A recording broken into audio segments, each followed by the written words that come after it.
እዚህ ነው። ኦኬ ሰበር ነው 10 ደቂቃ ሰበር ዜና አሁን የደረሰን ነው። እንግዲህ እሱ ላይ አዳምጡ። እስኪ ገብቼ ከሆነ አንድ ብቻ ኮመንት ድምጽ የመሰማቱን ነው ኢርፎኑን ለማውጣት መቼስ እኮ ስራ እኮ አበድን እኮ። እስኪ ገርኩ አሁን ኢርፎኑን እንዳጠፋው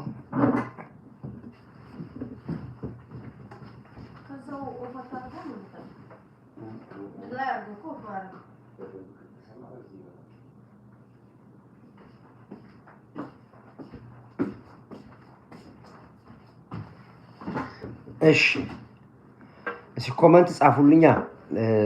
በዚህ ከተሳለ በዚህ አወራለሁ፣ አለበለዚያ በላይቭ እንዳስተላልፋችሁ ወይ። እሺ ሰይድ ሃይ። ኦኬ ይሰማል። ድምጼ ይሰማችኋል? ኦኬ ነው ድምጼ? እስኪ ወይ ነብዩ ኩርዳይት ዋሸው ትላለች አለች። እኔ እኮ የምትገርመኝ ዋሸው የምትለው ነገር ነው አለች። እንዴት እንዳሳዘነች ታወራቷና አላልኩም ዋሸው ይላላለች። እሷንም ውድላለች።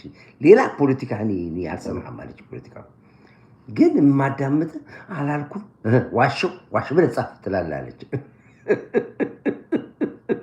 እሺ ወይ ይሰማል በደንብ? ኦኬ እሺ እንዴት ዋላችሁ? እንዴት አድርጋችሁ? እንግዲህ በሰበር ነው የወጣሁት። 10 ደቂቃ ነው የምቆየው። ሁለት ኒውሶች ሰበር ኒውሶች ስለመጡ ነው። እነዛ ሁለት ኒውሶች እና እንሰማለን። ሁለቱም ጥሩ ዜና ነው፣ መጥፎ የለውም። ዛሬ ጥሩ ዜና ነው። ዜናው ምንድን ነው በሚለው ላይ እንመጣለን።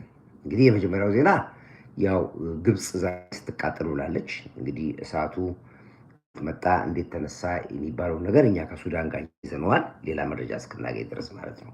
ልክ ያለ መረጃ ከሱዳን ጋር የሚያያዘው ዝርዝሩን እንመጣበታለን በኋላ በላይፍ ፕሮግራም ላይ ይገባል። ዋናው ግን ምልክቱን ነው። የኢትዮጵያ ግፍ ገና ሁሉንም ሀገር ይዳርሳል። ግብፅ ብቻ አይደለም፣ ድንባሩ ይቀጥላል። ግን ያው ስትቃጠል መዋሏል እና ከፍተኛ ከዚህ በኋላ ደግሞ ችግር ውስጥ እንደምትገባ ነው አሁን ያሉት እንግዲህ የሚዘግቡት ይሄን ነው። ይህንን በኋላ ላይ ሙሉ ሪፖርቱን ይዘን የፊልም የተደገፈም ነገር ላኩልን ስላለን እሱ ሁሉ አጥተን እንመጣለን። ሁለተኛው እንግዲህ የዓለም መንግስታት ከፍተኛ ጫና አድርገዋል። በዚህ በወደባችን ጉዳይ በጣም ተናደዋል። ለዚህ ያክል ዓመት እምቧይ ሆነሃል። ምንድን ነው እምቧይ ደግሞ? አንዳንዴ እኮ አማርኛችሁ ይከብዳል። ሌላው ደግሞ ምንድነው የመንግስታቶች በተለያየ መልኩ ተጽዕኖ አድርገው ኢሳያስ አፈወርቅን ትንሽ አንዳንድ ጫና አድርገውበት ነበር። ሰሞኑ ያው ጫፍጫፉን ነግራቸዋል። ሰውየውም ራሱ በእርግጎ ነው የመጣው። ያው መግለጫውን ትናንት ሰምታችሁታል። ትንሽ ጥሩ ፊት አልነበረውም፣ ሁኔታዎቹም ጥሩ አልነበረም እና ዛሬ ወደ ላይፍ ስወጣ ከተወሰነ ሰዓት በፊት አንድ ደብዳቤ ለኢትዮጵያ መንግስት ይዋል።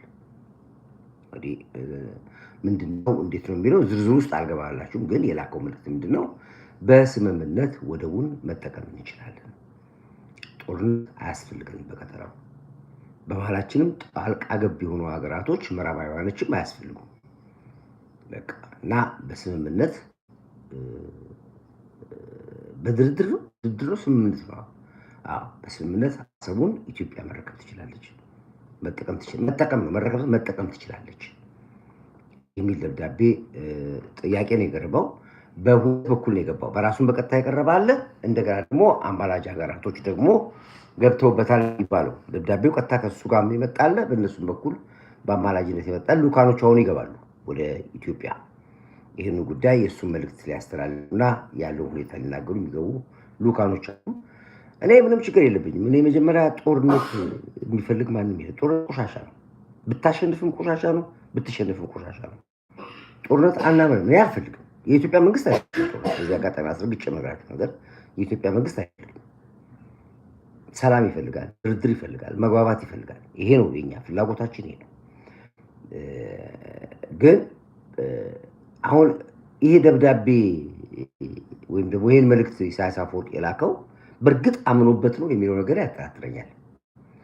ምክንያቱም ብረት እንደጋለ ይባላል። አሁን ድፍን ህዝብ ነው የተቀጣው። የኢትዮጵያ ሕዝብ በሙሉ ተነስቷል። ከባንዳዎቹ ውጪ በሙሉ እንዳለ በአንድ ነገር ኢቭን መንግስትን የሚጠላ ሁሉ ተነስቷል። የሚጠላው ከመንግስትን የማይደግፉ በዚህ ጉዳይ የህሊና ጉዳይ ነው ብሎ ከመንግስት ጋር ቆሟል።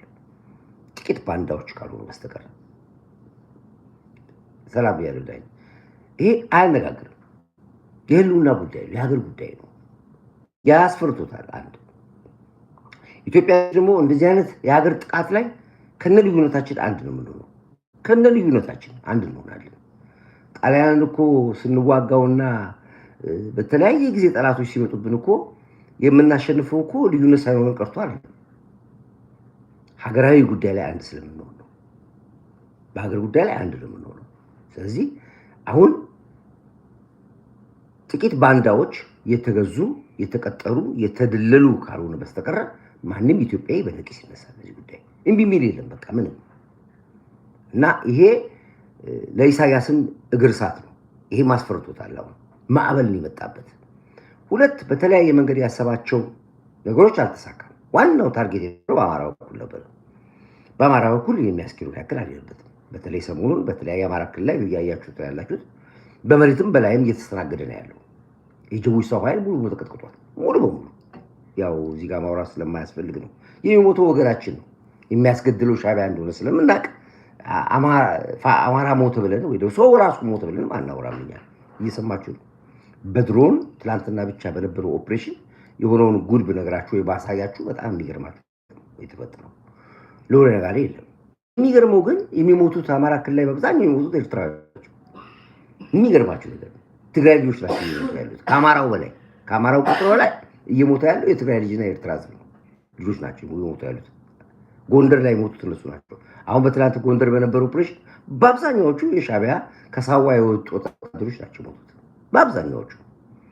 ጎጃም ላይ ዛሬ ከሰዓት በኋላ አንድ ኦፕሬሽን ነበረ። በዛ ኦፕሬሽን ላይ በመጀመሪያ እርስ በርስ ተገዳደሉ። ራሳቸው አመራሮቹ ናቸው የተገዳደሉት። አንድ የማን ነው የሚባል ስሙን እስኪ ጻፉልኝ እዚህ ጋር ሰቀሉት። ዘመነ ካሴ እንዲሰቀል ይስቀላት ፍርድበት። በሱ የተነሳ ለሁለት ሰንጥቆ ነበር። የዛ የተሰቀለው ልጅ ደግሞ ማአት ይፎዘዋል ማአት እና ሲያብሰለስሉ ድንገት ባልታወቀ ጊዜ ጦርነት ከፈቱባቸው። የዘመነ ጦር ላይ እርስ በርስ በጣም ተጨፋጭፎ ሄደው እጃቸውን ከነመሳሪያቸው ለመንግስት ኃይል ነው የሰጡት። ይሄ በጣም ከባድ ነው። አሁን ቀጥላል። እንደዚህ ነገር በጣም ብዙ ነው የምንሰማው። የሚደንቅ ነገር የለውም። እኔ ግን ምንድነው ኢሳያስ የተማመነበት የነበረው የአማራው ነበር። አልተሳካለትም። የአማራው በፍጹም የመጨረሻ ሙከራ ያደረገው የአማራው ሙሉ በሙሉ ተስፋ ካስቆረጠው በኋላ የኦርቶዶክስ ነው።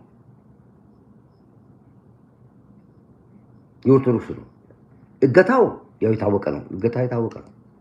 አሁንም በቀደም ለታ የተወሰኑ አጋቶች 4-5 ሙስሊሞችን ለማበሳጨት ወሰዷቸው፣ አገቷቸው።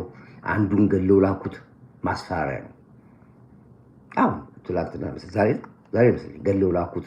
የተቀሩ 3-4 ያሉበት ቦታ አይታወቅም። እነዛንም ገለው ነው የሚልኳቸው። ይሄ ማደናገሪያ ይባላል። ማፋክል ጀምሯል እየተባለ ነው። እና ያ እሱ የሙከራ ቶክስ ይባላል። ይሄ የፍተሻ ቶክስ ይባላል። የጠላትን ጉልበት ለመፈተሽ አቅም ለመፈተሽ የሚደረግ ነው። ተውሷል። አሁንም ያ መሬት ላይ ያለው እውነት ነው። ይሄ ነው። እና ማነው እሱና ይሄ ናይጥላሁን ገባ ያለው በቃለ ናይጥላሁን ገባ ወጣ በቃ አንድ ጻፍኩና ወጣ ተባረክ በቃ ከአንድ በላይ እኮ አጽፉ። አንደኛ እሳችሁ ትንኝ ነች ጠቅስ ያርጓችሁ ጠፋላችሁ። እና ምንድነው ብላችሁ የምፈልገው አስቸጋሪ ነገር ነው የሚፈጠረው። ስለዚህ አሁን የኦርቶዶክሱ አልተሳካለትም። በቃ ኦልሞስት ከሸፋው። አሁን በ27 ነገ ነው ጥቁር ማቅ የሚለበሰው። ከፍተኛ ባጀት የተመደበበት ነው። የአርሲ ግድያ ከዚህ ጋር የተገናኘ ነው። ሌላም ኦርቶዶክስ ግድያ ይፈጽማል። ከዛ በኋላ ዓርብ በ27 ጥቁር የለበሰ ነው። ጥቁር መልበሱንም ራሱ የሰማው የለም እንኳን ሊለብስ ይቅርና ሚዲያው በፍጹም ስራ አልሰራም። ያ ሁሉ ገንዘብ ፈሶ ያ ሁሉ ገንዘብ ወጥቶ ያ ሁሉ ሚዲያ ተበትኖ ማንም ሰው ያለው የለም። ማን ያው ሰሙታላችሁ እንግዲህ ነገ ነው 27 ነገ ማየት ነው። አንድም ሰው አይወጣም። አንድም ሰው ጥቁር ለብሶ የሚወጣ የለም። የትም ቦታ አይወጣም። ራሱ ቢኒያም ሽታ አያደርግም። ራሱ ዋናው የዚህ ኦፕሬሽን ኃላፊዎቹ ራሳቸውም አያደርጉም እንኳን ሌላ ሰው ይቅርና። እንዲያውም በኢትዮጵያ ላይ ጥቁር የለበሰ እናትም አባትም ሞቶብህ እንኳን ጥቁር ከለበስክ ከዚያ አኳያ ነው የሚያዩት አሉ።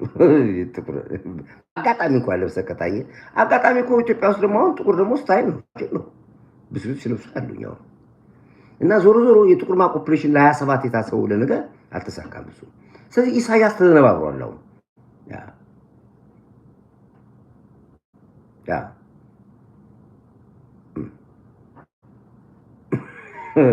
ምንድን እዛ እንኳን አማራው አልጠየቀኝም ብሎ ብልጽግናማ እኮ መጨረሻ መደበቂያ እኮ ነው።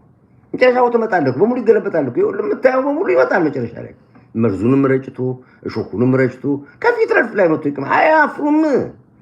ደንቆሮች ናቸው። ምን ሰርቼ ነበር ትላለህ? ሀገር እንዳገር አሁን እንግዲህ ሁሉ ነገር አለቀ። ምን አስቀምጬ ነበር ትላለህ?